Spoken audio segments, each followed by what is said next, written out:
Okay, all systems go as we welcome in Shimon Klein, Shelley Zeitlin, Mo Kushner, Aaron Swade, Mark Frankel, Dr. Block, Baruch Ian, Marshall Castle, Ruvain Pollack, Mordechai Sultan, Chaim Krainer, Mel Zachter, Shalom Fogel, Irving Fishbaum, Yitzi Muller, Dr. Guy, Nachman Chapler, Yisrael Fisher, Rabbi Kranz, Moshe Lehman, Abe Arbach, Ilya Shutman, Alan Barish. It's great to have you, Alan, joining us. Givaldik, Moshe Jacknin. Here in Shul, we have Gedalia Engel and Saba holding down the fort as we just got back to our home base here in Fairways, Good Israel of Fairways, Lakewood. We welcome in David Helfgott, who's joining us tonight. We are dedicated by Mel Zachter, who has a yard site for his mother, Razel Bas Alter Yaakov David. Neshama should have an aliyah. She should be a malitzis yosher for her family, for all of us and all of Klal Yisrael. We are dedicated by Baruch Ian, Lili Nishmas Esther Bas Yona, Yaakov Chaim Ben Abba, Avram Ben Shmuel HaKohen, and L'Refuah Shalema for Baruch Shlomo Ben Lina, by Aaron Swade for Lili Nishmas Chana Bas Shmuel, and his sister Freda Bas Shol, also by Shimon Deer for the Chayle Hadaf and Chayle Yisrael, by Mark Frankel of Fu Shalema for Miriam Sarah Bas Sipora, Chana Bas Gittel Esther by Ber Gold and by Ber Goldwasser for Akos HaToiv for what Hashem did for his family and for the Chayle Yisrael. We are learning tonight for Chaber Hadaf Mo Kushner, Moshe Yitzchak Halevi Ben Nechama, who has a procedure tomorrow. He should have a refuah shalema. B'seich Shar Chayle Yisrael. We learn from my Shver.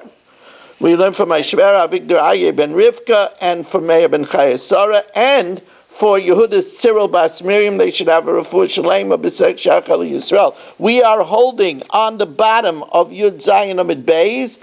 We are now discussing what about does a guy inherit a ger? No, let's say somebody's father was Megayer, and the son is a guy. Does a guy inherit a ger, or does a ger inherit a guy? So how does that work? So says the Gemara, if you're joining us 4 lines from the bottom of Daf Yud Zayin Amud Beis, Oived Kechavim Es Hager, a guy to inherit a ger, or vice versa, or beger es hager, a ger to inherit another ger. Let's say a father and a son convert together. There is no biblical inheritance. There is even no rabbinical inheritance. The Tanan, love of ma'is min hager. If you borrowed money from a ger, Sheniz Gairu, that converted, and then the ger died, love a mois min hager, Sheniz Gairu ban of imai, you borrowed money from a guy who converted, so you borrowed him when he converted, and his son also converted, and then the person who you borrowed from died. You don't have to return it to the son, because Gershon is Gaya Kikatan Shenayladami, and the father and son are now not related. Lo Yalza Labanav. Vim Hilzer, and if you return it to the son, Ein Ruach Chachamim Noichemenu, the Chacham are not pleased with that, because you're doing something that's not needed. And to do something that's not needed, Hashem gave you money, not to just squander it away. Now, the Gemara says, but wait a second. V'atanya ruach chachamim noichemenu. That if you give it to the son, the chachamim are pleased with you. Says the Gemara, like kasha, kan shehorasai v'leidasai shaloi b'kedusha. The first case where the chacham are not pleased, there's no reason to give it, is where the son was born a pure guy. That means that he was conceived and born as a guy. So if he is conceived and born as a guy, he's a complete ger. So therefore he's a newborn babe. He's not related at all to his father. And therefore if you took the loan from the father, you don't have to give it to the son. However, he was conceived while the father was a guy. But v'leidasai b'kedusha. But he was born, the father was already Megaya. So the truth of the matter is that he has no connection to the father, because since he was conceived when the father was a guy, so that doesn't count. But since by the time he was born, the mother was Megaya, so he looks like it looks like they're related, because the mother was Megaya, so it looks like they were related. So therefore, since it looks like they were related, because people don't know conception, nobody knows conception that happens in the bedroom without anybody knowing, right? So it looks like he was a Jew, and therefore he's related to his father. So there's an Indian that if you took the loan from the father, you should give it to the son. But if it was clearly that he was conceived and born as a guy, and then he converted, then there's no relationship to the father, because Gershon is Guy Kakot and Shenai Ladami, and therefore there's no Indian to give the money to the son. Rav Chia bar Avin Amar Reb Yochanan, Rav Chia, but remember we said that a guy inherits a guy. So we learned it out from one pasuk. Rav Chia bar Avin Amar Reb Yochanan, Ovi Kechavim Yorish es Aviv Dvar Torah. How do we know that a guy inherits a guy biblically? D'chsiv Ki Yerusha le'Esav Nasati es Ha'aseir. As an inheritance to Esav, I gave Ha'aseir. So you see that there is inheritance by goyim. So the Gemara says, wait a second.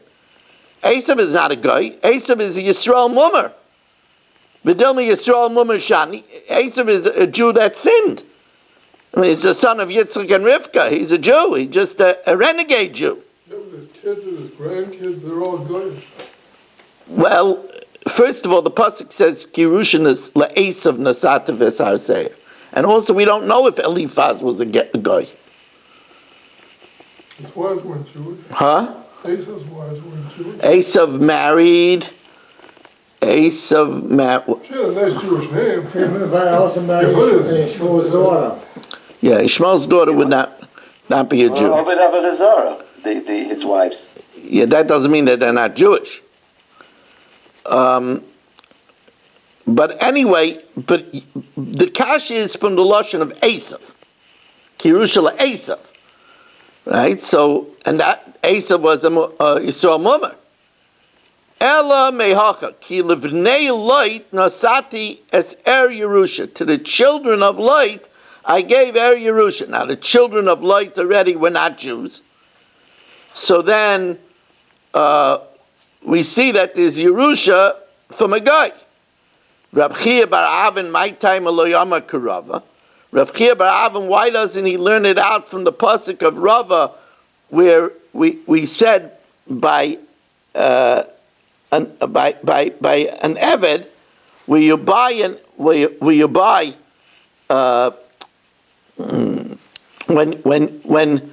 when you redeem an eved from a guy. So he learned, it says, v'chishav im kaineu, you calculate with the buyer, with the guy, but not with the guy's children. So that means that normally the guy's children would inherit their father, but the guy's children don't inherit a eved ivri. So miksiv v'chishav im kaineu v'loyim yarshe kaineu. It doesn't say that. You made such a drasha. We don't hold to that drasha. V'rava my time Eloyama Reb Chia bar Avin. Why doesn't he learn it out from the Bnei Light? So he says maybe the Bnei Light are different because we give chashivas to the relatives of Avram. Mishum k'voidei Avram shani. Maybe there was inheritance there because of the honor to Avram's relatives. But other goyim, maybe they don't have a Yerush. Tana Rabbana. Now, we're going to learn something now that at first glance doesn't make sense. So don't get all out of whack. The Gemara is going to change the meaning of what it says. We want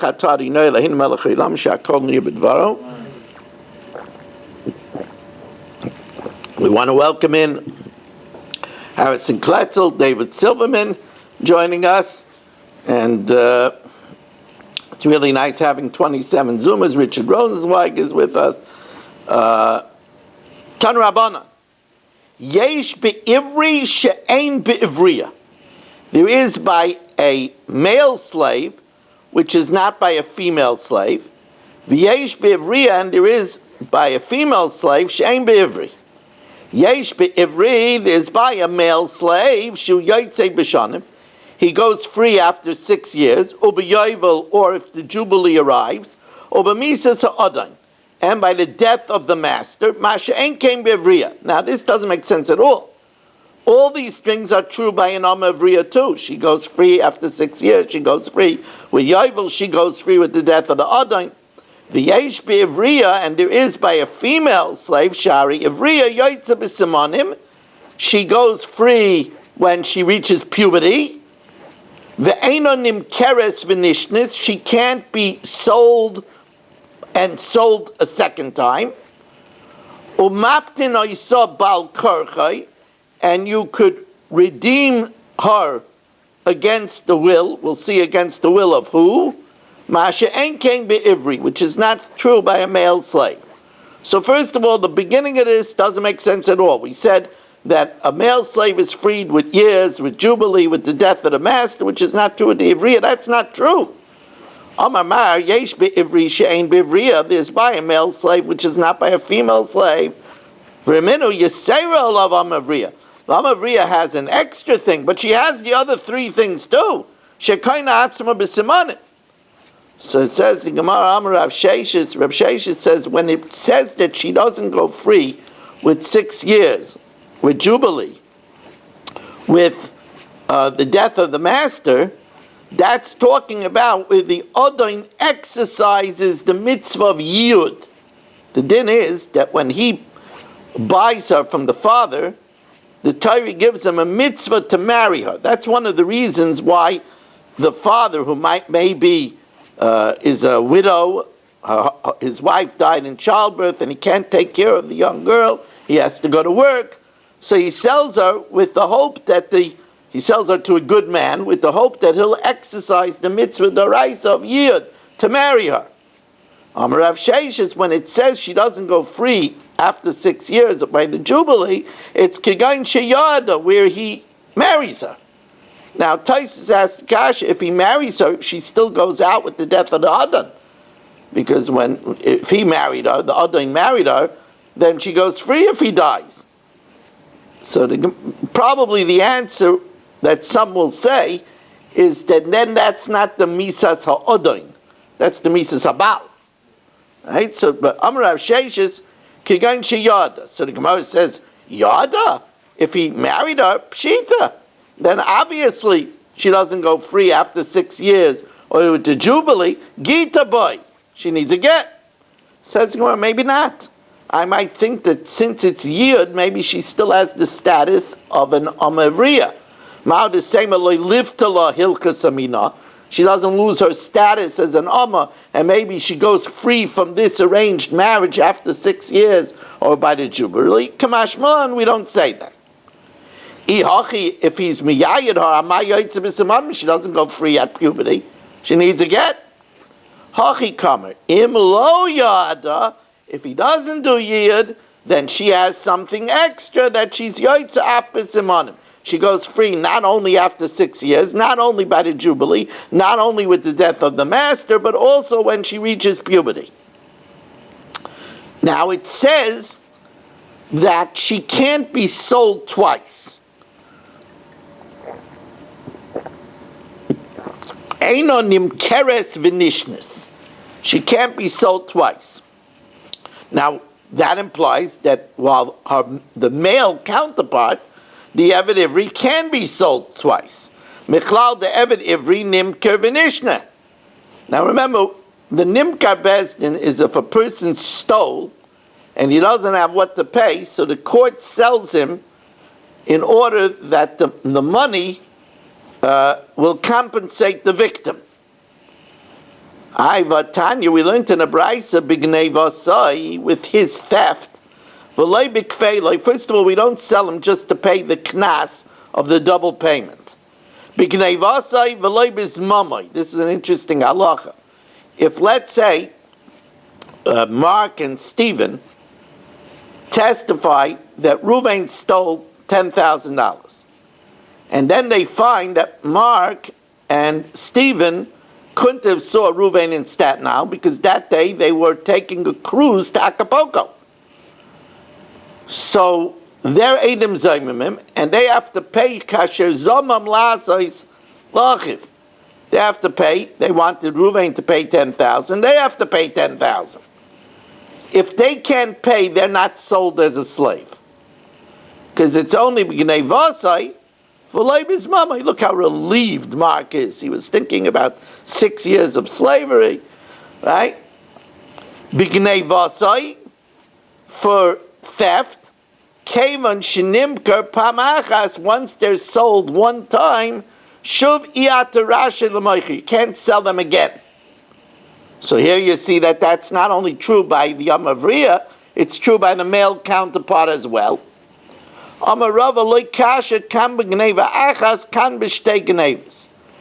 do we say that there's no double indemnity?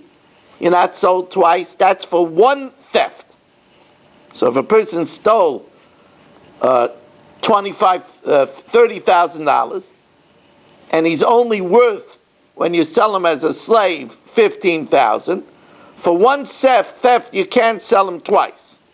But you could sell him twice for two thefts.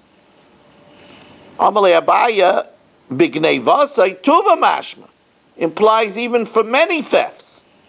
El Amar Abaya, like Kasha, kan ba'adam echad, kan b'shnei b'nei adam. If he steals from one person, then you can't sell him twice even for several thefts. But if he steals from two people, you could sell him twice. So by a man, he could be sold twice. But by a woman, she's never sold twice. So now we're going to see that there's a subject, a controversy over here. Tanu Rabbanan, Kinevai Elef. If Chatzkel stole 1,000, V'shava chamesh, and he's only worth 500. Nimker v'chayzer v'nimker. This is the opinion of the Tanakama, that he could be sold twice, even for one theft. We're going to see Rabbi Eliezer disagrees. But the Tanakama holds if he stole 1,000, he's worth 500, we sell him and then we sell him again. If his theft was 500, V'shava elef, but he's worth 1,000, we don't say we sell him for half the time for 3 years. Eino nimker klal, he's not sold at all. Rebbe Eliezer says the only time we sell him is imaya geneva keneged memkara, if he's the value of what he stole, nimker. V'imlav, but if he's more or less, eino nimker. Amar Rava. What does the value mean? The value for 6 years on the slave market. 6 years. Yeah. Amar Rava. B'cha zachinu Rebbe Eliezer l'Rabbana. In this, Rebbe Eliezer conquered the Rabbanan. The Maishna Gnevai implies that if his theft was chamesh meis v'shava elef, and he's worth double, the ein nimker, because you don't sell him the nimker kulei amarachmana, because you only sell him if you have to sell all of him v'loy chetzai and not half. Hachanami nimker b'gnevasa amarachmana, you only sell him once. V'loy nimker b'chatzi gnevasa, you don't sell him if it's only for half of his worth, right? If he's worth 500 and the theft is 1,000, so then that would be selling for half of the gneva. You don't do that either. Umaptin oiso bal korchai, and we redeem her against his will. Now, what does it mean we redeem against his will? Saval Rava lemeimar, it means that we redeem her bal korcha the odai, against the will of the master. So Amalei Abaya, mind you, what does that mean? We do it against the will of the master. You mean the kasvinu leishtora admei? That we force the master to accept the promissory note? The master says, look, I'm not giving her back unless you pay COD, cash on delivery. And they want to redeem her with a promissory note. So the Gemara says, could it be that we force the Adain to accept the promissory note? The Gemara says that doesn't make sense. Amai, Noket Maganisa Biyada, he's holding a pearl, this wonderful girl, and you're hivna like chaspa, and you just give a shard? You just give a piece of paper? That doesn't make sense. El Amar Abaya Bal Korche Da'av. It means that if, this is the way Rashi learns, if the father has money, we force the father to redeem her. Why? Because it's a blemish to the whole family that a girl is sold into slavery from the family. So the Gemara says, if so, Eved Ivri Nami Nichfinu Lebnei Mishpacha, by an Eved Ivri, why don't we force the family to redeem him? Mishum Pgam Mishpacha. Says the Gemara, no, there we don't do it because he'll just sell himself again. It'll be impossible for the family. By the girl, it's the father that sold. So here we force the father to redeem her. We're not worried that the father will sell her again because we forced him to redeem her. But Eved Ivri, if the relatives have to redeem him, he'll just sell himself again. Says the Gemara. 1 second. Says the Gemara. Hachanami over here also. Why aren't we worried that Hodar Odor Azalu Mazvinla, that he'll go and sell her again? Now that kasha is not such a strong question, because what's he going to gain by selling her again? We're going to force him to redeem her back again. What exactly is the question?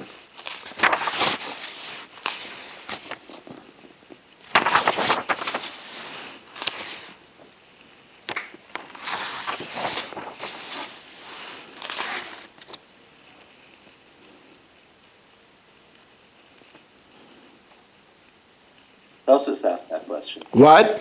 It seems like Tosfos asked that question. Bottom Tosfos.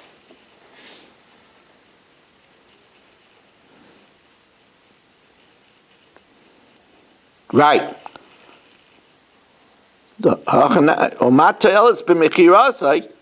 What would be the benefit of him selling her? We're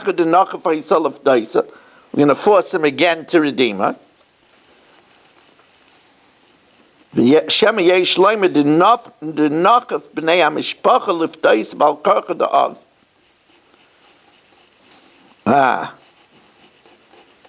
Yeah, so in other words, Taisus learns that not that we're going to force the father to redeem her. We're going to force the family to redeem her against the will of the father. The father doesn't want the family to redeem her because then the child is going to come home and he's going to have to support her again. While she was a slave, he didn't have to support her. Right? So, is that Chaim in the back? Wow. Chaim? Yeah. Thank you for doing the Shalshudas. I just bought it. Thank you. No problem. Do you have the envelopes? I have them at home. I can bring them. You want to just leave it in my mailbox? I could. Is that too hard for you? I can slide it under the door, maybe? Yeah, that's even better. Okay, I have it at home. I just Yeah. want to carry it around. Yeah, because I want to start making a cheshbon of everything. Okay. Thank I you. just got 3 envelopes. Okay. Drop the one in tonight? I mean, If you don't mind. okay, fine. Yeah. Are we moving on? 1 second.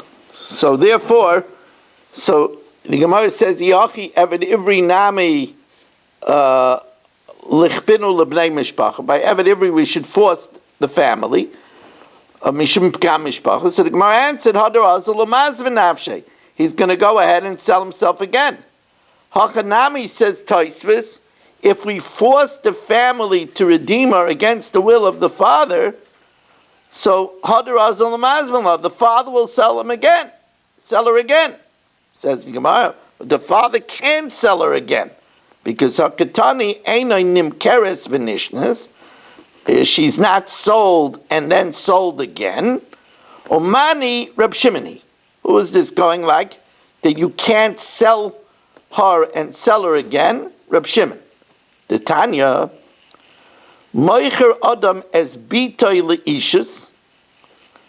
A person could sell his daughter into marriage. That means that he could accept kesef kiddushin for her.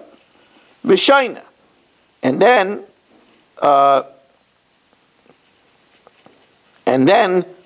If she's divorced. and then if she gets widowed or divorced while she was just engaged, he didn't consummate the marriage, so then she could be sold again. I mean, he could accept kesef kiddushin for her again. L'shivcha, she could be sold as an amavriya, and then if after 6 years she goes free, or the adain dies, or yovel comes, v'shayna. This is not like Reb Shimon. This is the Tanakama. She could be sold again. Leishus achar shivchais. Also, if he sold her and she gets free after 6 years, or after Jubilee, or even after puberty, he can then accept Kiddushin for her. Avaloi l'shivchas achar ishus. But he can't sell her if he was mekabel Kiddushin for her, and then she goes free, he cannot sell her as a shivcha. Reb Shimon says, Kishem she'ein adam meicher es bitay l'shivchas achar ishus, just like he can't sell his daughter after he accepted Kiddushin on her behalf, kach ein adam meicher es bitay l'shivchas achar shivchas, for slavery, and then again for slavery. Ubeplukta dahani tanoi. And what they're arguing about the following tanoi. The Tanya, because it says in the pasuk that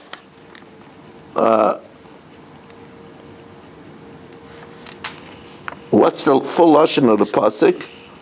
The big daba, do you know?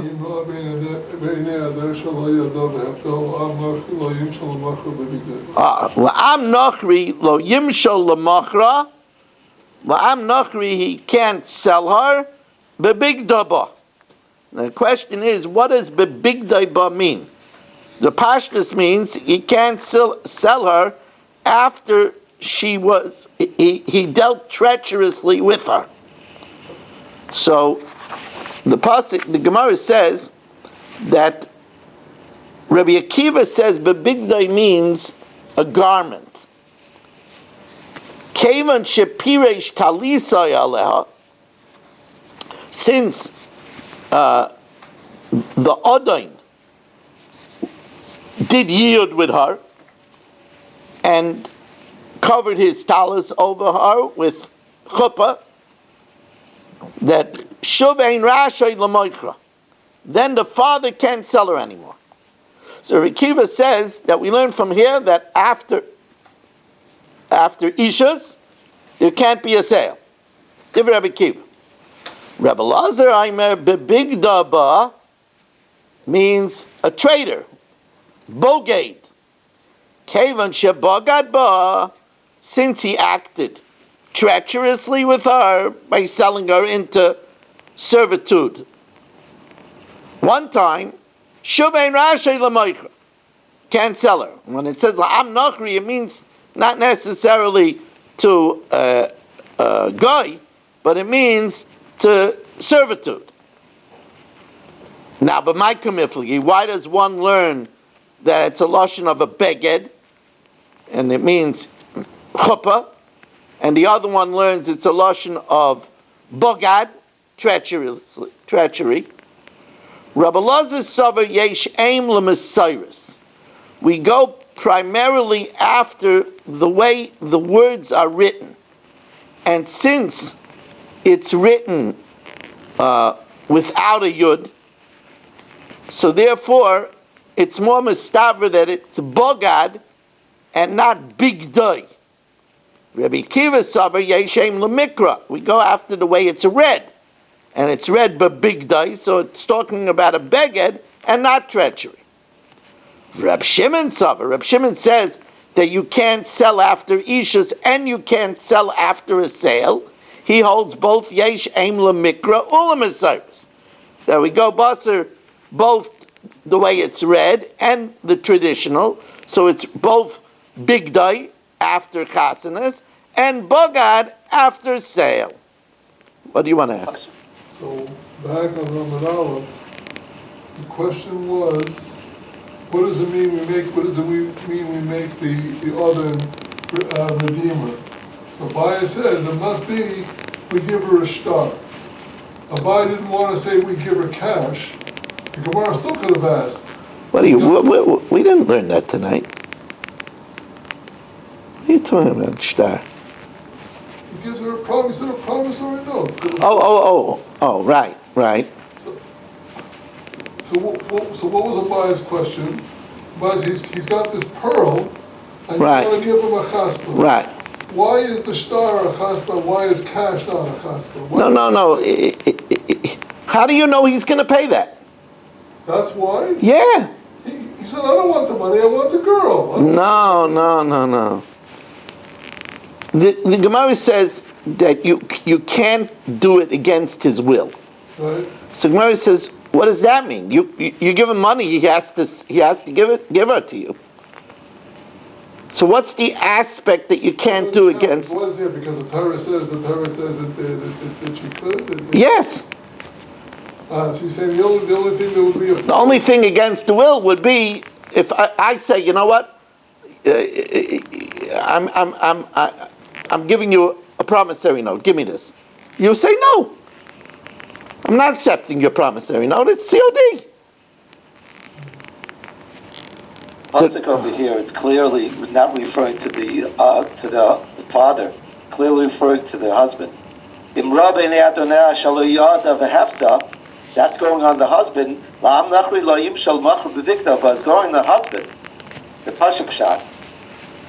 You want to know, according to Rebbe Eliezer, how it works? It seems like they're not talking about the father. They seem to, they say it's going on the father, but it seems like from the pasuk, unless you make an extension that it's going on the father as well. We want to know the redashing from the Yitur Lashon of the Big Daba. You're right, it's disjointed from the beginning of the pasuk. Because it didn't. The other also can't sell her. What? That's true. So What? The other can't sell her either. That's correct. It's also true. So it's yeah. Now, the question is, this unique law that if Chatzkel sells his daughter to Shimon, that Shimon could exercise the right to do yiyud. And the right to do yiyud is to say to her, Hari'at miyu edisli b'kesef miknasai. You should be miyued to me with the money I paid for you. It's a special gezeres hakasiv by an Amariya. When he does that, is she engaged to him or married to him?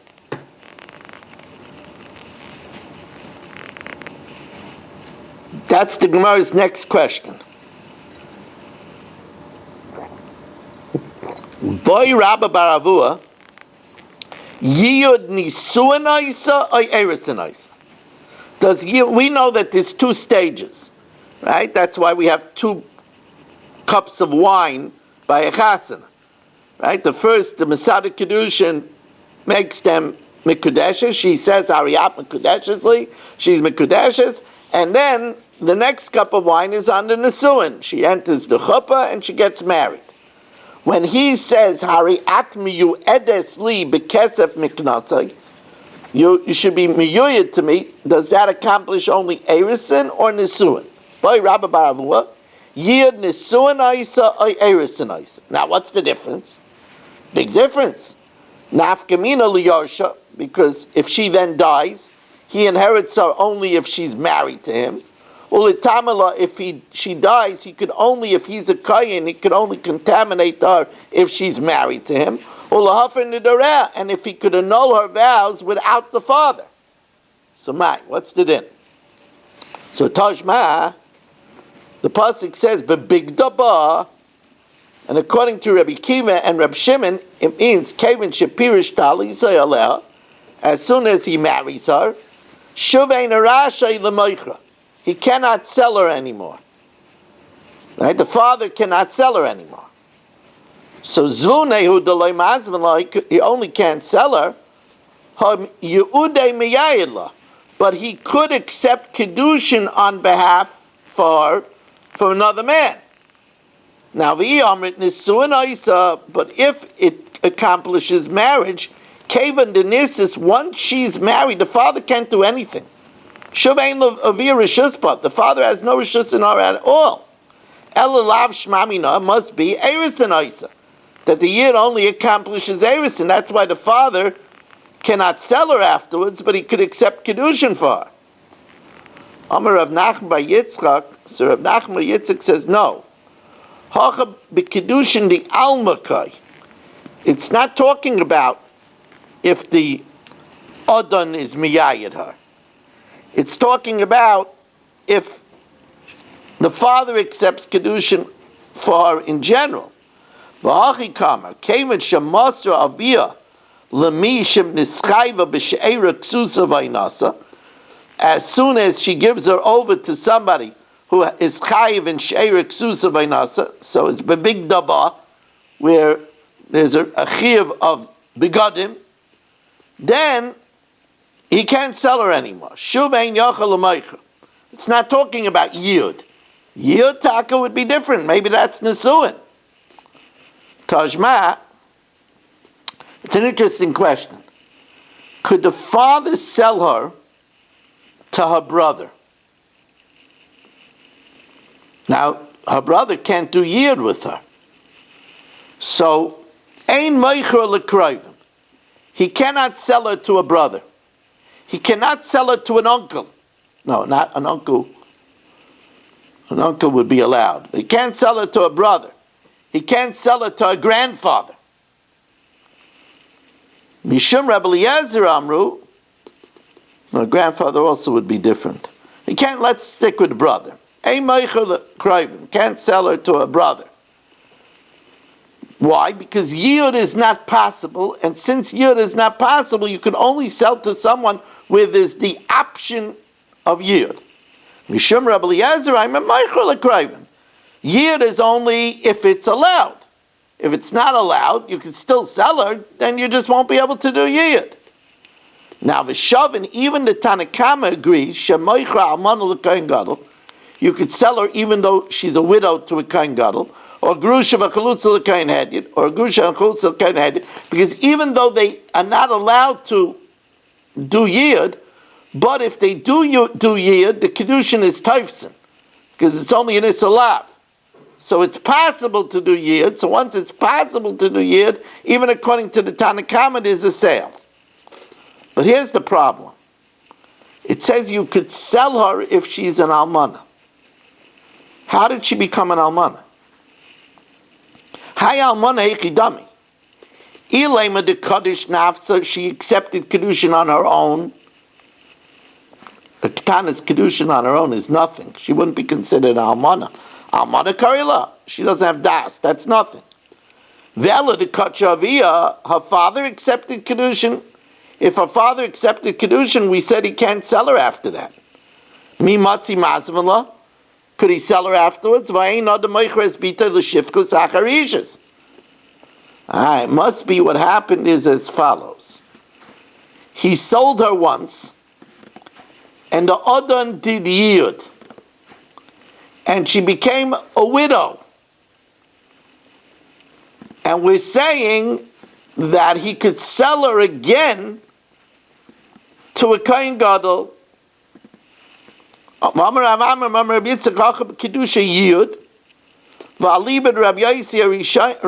Yehuda, and it's going according to Rabbi Yossi, Rabbi Yehuda, the first money was not given for Kiddushin, it's given rather for sale. So therefore that's not considered selling after Ishus. And therefore he's allowed to sell her. But if the Yid accomplished Nisuin, he can't sell her because the father, once she's married, it's out of the Rishus of the father.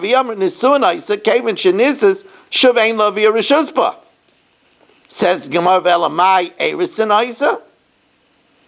It accomplishes Erisin. Vishavin Shemoicha, they agree that after the Yid, even though she's an almana, they all agree she could be sold to a Kohen Gadol. You're not allowed to sell your daughter after there was some type of marriage. So what are you going to have to say? You're going to have to say that there's a distinction between regular marriage and Yid. Where the father accepts Kiddushin for Shani Erisin Dida, where there's Kiddushin between her and the Adon. May Erisin Davia, then Kiddushin where the father does it. So where the father does it, there's no selling her afterwards. But where she did it with the Adon, with Yid, he can't sell her afterwards. So then it could be that that's true with Nisuin too. Even if you say Yid does a full marriage, Shani Nisuin Dida, where it's between the Adon and her, Nisuin Davia, or if it's the father accepted and she got married. Where the father accepted it and she got married, there it goes out of the rishus of the father. But maybe where she got married with the Adon, maybe she doesn't go out of the rishus of the father. So the Gemara says that doesn't make sense. Hi, Mike. How can you compare the two? It's a little bit similar to Haki Ashta. Bishlai me'erisin me'erisin shani. One erisin and another erisin, since she's not completely given over in marriage, so we can make a distinction that if the father did it, he can't sell her. If the Adon did it, maybe he still could sell her. Ela nisuin minisuin, how can you make a difference between one marriage and another marriage? Once she's married, she's completely out of the rishus of the father. How can we make a difference between Mishani? Is there any difference?